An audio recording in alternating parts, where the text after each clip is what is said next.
Ambitious plans still remain for a global food market in Brooklyn Center, but those plans don't involve the former Target store.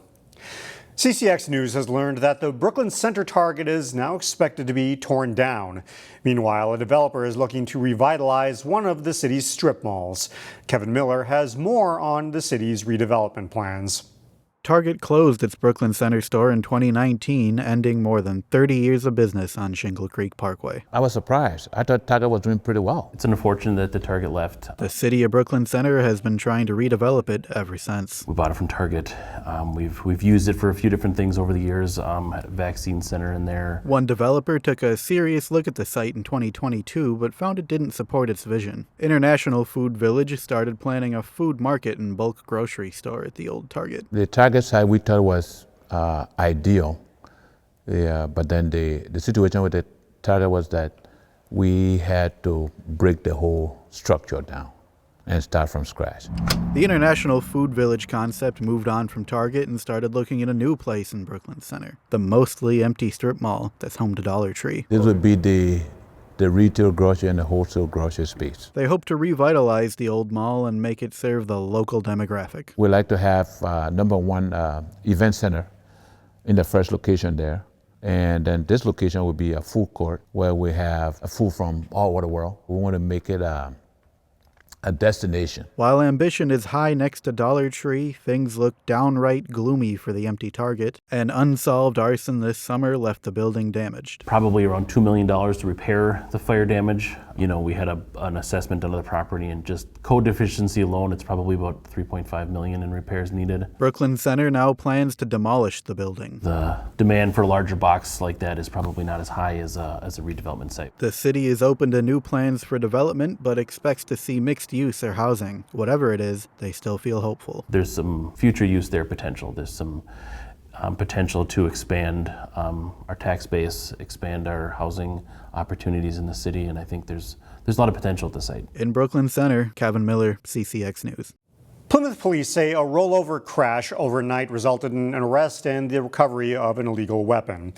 Police responded to a rollover of this truck on Highway 169 early Wednesday. According to police, the driver was highly intoxicated and was transported to a nearby hospital for injuries sustained in the crash. Police say officers recovered a so-called ghost gun, a firearm with no serial number. The male suspect now faces charges for multiple offenses. Hennepin Tech held its annual Law Enforcement Officer Career Fair on Wednesday. Emily Haugen shares what officers and students are looking for. He would sit there all day. Outside Hennepin Tech's Public Safety Center, a look at what tools it takes to be an officer.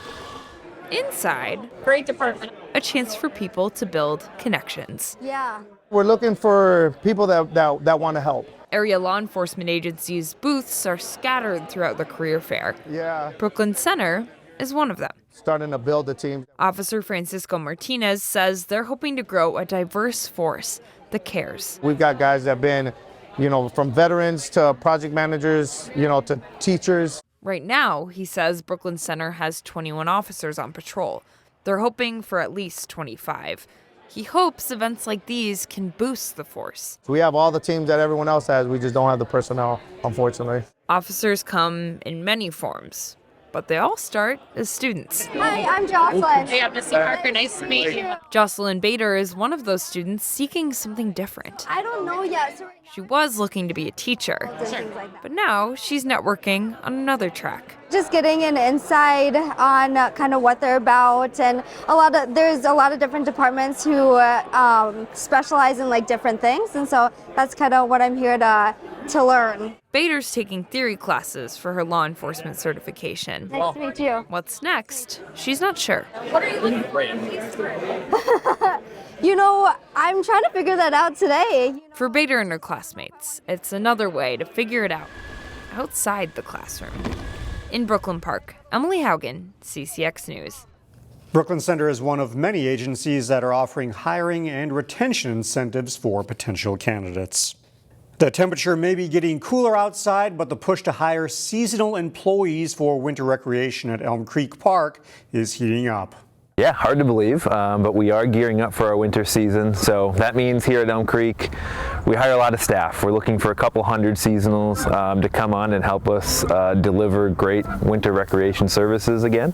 The winter recreation season at Elm Creek Park is still a couple months away, but the Three Rivers Park District is looking for people to do things like operate the lift, the tubing hill, and handle other customer service needs. Hiring has been a challenge ever since COVID, but Three Rivers has increased wages to remain competitive. They're offering referral bonuses for employees, and they have flexible scheduling. If you're just looking for 1 day a week, we'll take that. If you're looking for 40 hours a week, we'll take that as well too. So it is a really good job if you're looking for flexibility and just a place to get out and have some fun. Most of the people they hire are high school and college aged, but they also encourage retirees and anyone looking for supplemental income to apply. A Golden Valley resident is among the recipients of an award honoring people who strive for justice and equity. Rose McGee will be honored Thursday with a Facing Race Award. The award is presented by the St. Paul and Minnesota Foundation. McGee founded a nonprofit in her Golden Valley kitchen called Sweet Potato Comfort Pie.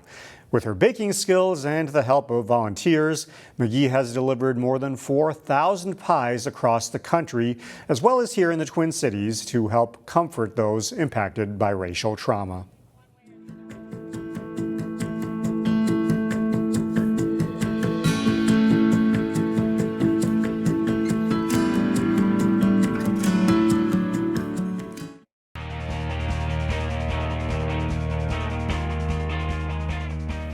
The section playoffs heat up this week in soccer. The Osseo boys had some injuries down the stretch, but look to start the postseason strong Tuesday. Chaz Moots has highlights from their Section 5 3A quarterfinal.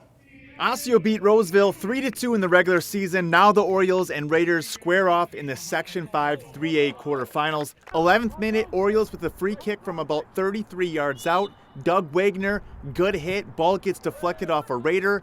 Beaniam Mackinnon turns around and puts one into the back of the net. Osseo up 1-0 early. Still in the first half, 21st minute, corner kick for the Orioles. Freshman Arthur Hernandez is going to take it, nice boot in the air. It pops up, and Musi Shikali with a strike for the goal. Great play there in the box from the junior.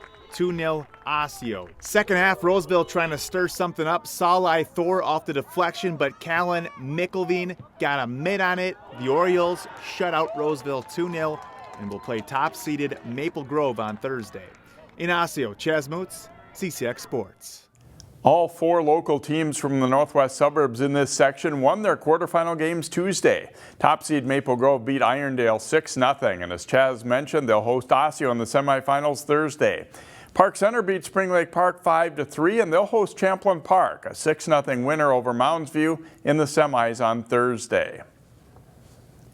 In the Section 5 3A girls soccer tournament, Champlin Park earned the 3 seed. They opened up postseason play against 6 seed Osseo. Chaz Moots again has the highlights. The Rebels and the Orioles met up just 8 days ago in the regular season. Champlin won that matchup 2-0. On Tuesday, the Rebels got on the board first. Sophie Blanchett threw ball to Olivia Mell. Mell goes far post with the right and in. Number 10 scores in the 10th minute to make it 1-0. Champlin in front. Didn't take long for Osseo to answer back. 12th minute free kick. Kylie Chindavong, one bounce. It goes off the head of Abby Palaranta and into the net, and we got a tie ball game, 1-1. 5 minutes left in the first half. Rebels with a corner kick. Blanchett hits it well. Osseo defends it pretty well, but the Orioles can't clear it. Ava Madsen, the touch on this shot, perfect. Had just enough on it. Terrific shot by the sophomore for the go-ahead goal. Second half, Champlin looking to add some insurance. Another crazy sequence here.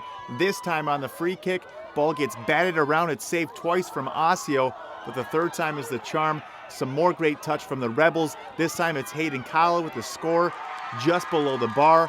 Champlin Park advances with a 3-1 win over Osseo. They'll face Maple Grove on Tuesday. In Brooklyn Park, Chaz Moots, CCX Sports. The Hopkins and Armstrong volleyball teams are each having solid seasons. They met up in a late season non-conference match Tuesday. Former Armstrong head coach Aisha Khan leading her Hopkins volleyball team as they take on Armstrong. It's a good start for the Falcons. Ellen Antoine goes cross-court for the kill and a 16-8 lead in set 1.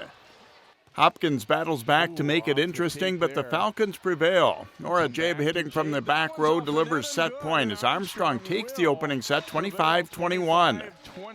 The second is a great battle, an overpass by Hopkins, but Lily Jacobson gets the block to earn the point and a 22-18 Royals lead.